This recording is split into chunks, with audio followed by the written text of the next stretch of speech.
Hello guys, welcome to my channel. Today I will show you some methods to fix unable to connect to the remote server error on Bombergrounds game. So whenever you get a connection error on a game, the first thing you should do is check your internet connection. If your connection speed is good and stable, start with the next methods. If not, fix it before connecting to the game's server. Method 1. Check Bombergrounds server status. Head over to the official Bombergrounds game Twitter page and see if there's any message from the release team about bugs or game upgrade maintenance for the time being. If true, then what you can do now is wait until that process is finished.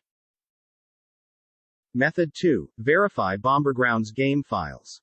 Open Steam Library. Right-click on Bombergrounds, Reborn, then select Properties. Go to Local Files. Click on Verify Integrity of Game Files. Once done, play Bombergrounds again and see problem is fixed. Method 3. Disable third-party antivirus software.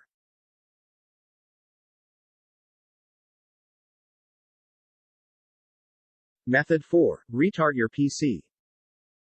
That's it guys. If anyone has another method, please leave a comment below for everyone to refer to.